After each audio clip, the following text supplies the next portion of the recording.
I think one of the things, and I know we've kind of talked about this, I know other people have kind of talked about this, but most of the focus of the midterms, right, has been on the House and the Senate. Those are the two big ones.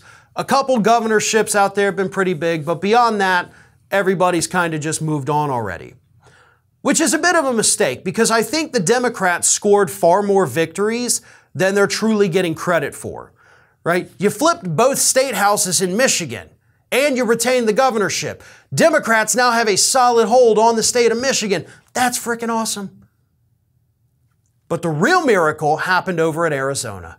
Arizona, of course, since the 2020 election, has been the hotbed for Republicans, right? They have challenged the election. They had the Cyber Ninjas audit. They had 4 other independent audits after the Cyber Ninjas one. Republicans, election deniers running for every office in the state. Steve Bannon out there talking about the importance of taking those offices so that they could control the elections.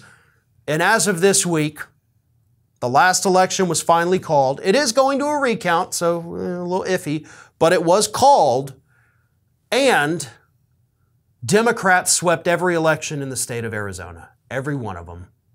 They beat the election deniers. They won that U.S. Senate seat, right? Mark Kelly elected to another term, defeating Blake Masters.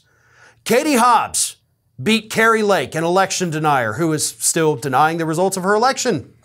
We also had Democrat Adrian Fontes as the new Secretary of State, beating Mark Finchem, who is an election denier that the Republicans had been pushing very, very hard to become Secretary of State so that he, Mark Finchem, would get to call the shots in the elections and possibly, make sure that Republicans don't lose again. But now they don't have that because a Democrat won that seat. Also, the Attorney General, which is the race that was called this week, Democrat Chris Mays beat Republican rival Abraham Hamada. Now, that is the one that goes to a recount, so Chris Hayes has not won that election yet. She likely will stay ahead as the recount moves forward, but we have to wait and see. But however, here's the thing. Democrats swept the state. Democrats swept the state of Arizona, and that was the place where Republicans were laser focused. That was the place where Republicans were spending so much money because they put all their eggs in that basket. They didn't want to see this state go blue, but it did. It went even bluer than we could have hoped for. But more importantly, they prevented, the voters and the party prevented the election deniers from taking over the state's elections. They preserved the sanctity of the elections in the state of Arizona. And for that, the voters definitely deserve the credit, but the Democratic Party prevailing on these issues, the candidates prevailing, beating back these election deniers, they deserve so much credit too.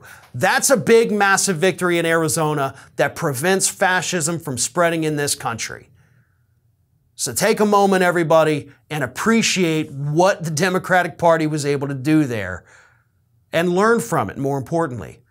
Let's learn from it, and let's try it in some other states, hopefully with the same results in 2024. This is Hattie. Hattie wants to know why you have not subscribed to our channel. You obviously like our videos, so do us a favor and subscribe.